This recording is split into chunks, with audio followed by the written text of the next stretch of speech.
राज ठाकरे यांनी कुंभमेळ्यामधल्या गंगा स्नानावरून केलेल्या वक्तव्यावरून वाद सुरू झालेला आहे। नांदगावकर यांनी कुंभमेळ्यातून गंगेचं पाणी आणलं होतं, पण ते पाणी प्यायला मी नकार दिला असं राज ठाकरे म्हणाले।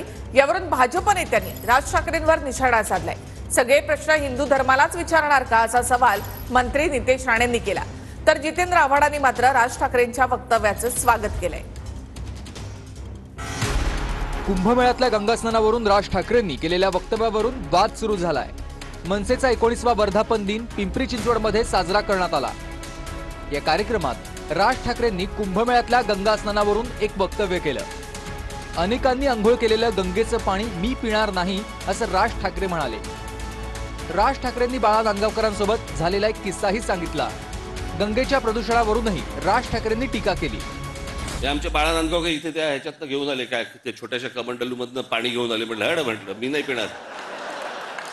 माणसं तिथे आलेल्या बाया बिया घासतायत आणि बाळा नांदगावकर साहेब गंगेचं पाणी कोण पिईल ते पाणी? नांदगावकर साहेबही त्यांचं ऐकत नाही या बाबतीत असं दिसतंय। शेवटी त्यांनी टीका केली तर त्यांची टीका या देशामध्ये सध्या तरी अल्पमतात आहे।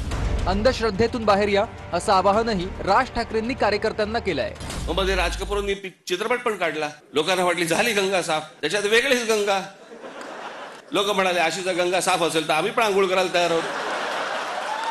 अजून पण गंगा काय साफ व्हायला तयार नाही।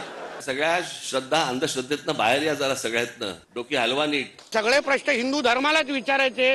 ईदच्या टायमाला आणि बकरीदच्या टायमाला विचारा ना। मोहरमच्या टायमाला जेव्हा प्राण्यांवर साळ्या घातल्या जातात तेव्हा कोण विचारत नाही। राज ठाकरेंच्या वक्तव्यानं अनेकांच्या भावना दुखावल्याचं रोहित पवार म्हणाले। यावरून मिटकरींनी रोहित पवारांना टोला मारलाय। त्यांनी जे स्टेटमेंट दिलं त्याच्यामुळे अनेक लोकांच्या धार्मिक भावना या नक्कीच दुखावल्या गेल्या। त्या पाण्याची ताकद जबरदस्त आहे। त्यावेळेस कुंभमेळ्यामध्ये पहाटेच्या कुंभस्नानाच्या वेळी अनेकांचे जीव गेले, त्यावेळेस तुमच्या भावना दुखायला पाहिजे होत्या। पिंपरीतल्या मेळाव्यात राज ठाकरेंनी केलेल्या वक्तव्याचं आव्हाडांनी कौतुक केलंय। राज ठाकरेंच्या वक्तव्यावर सत्ताधाऱ्यांनी बोलावं असा टोला राऊतांनी मारलाय। त्यांनी असं केलं, असं हे जर आम्ही केलं असतं ना तर आतापर्यंत आमच्या घरावर मोर्चे, घरावर दगडफेक, आम्ही देशद्रोही पण ठरलो असतो। मी राज ठाकरेंचं अभिनंदन करीन की असा हिमतीने बोलणारा माणूस महाराष्ट्रात आहे।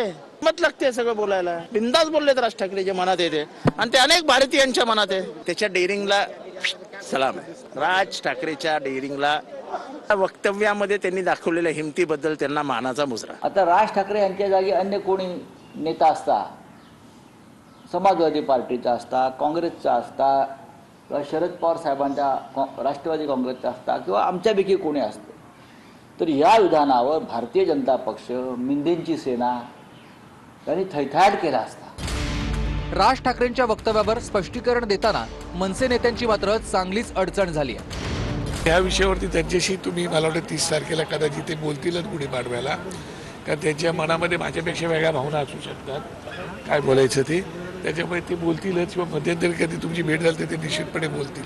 राजसाहेबांनी असं म्हटलं की आत्ताच कोविडसारखा एक मोठा आजार गेलेला आहे आणि एवढ्या मोठ्या प्रमाणात जर लोक आंघोळ करत असतील, आता आंघोळ करायला विरोध नाही, पण तिथे लोक ज्या पद्धतीने घाण पसरवतात किंवा त्या गंगा मातेचा जो काही पावित्र्य तो राखत नाही, याच्यावर साहेबांचं ते कालचं भाष्य होतं।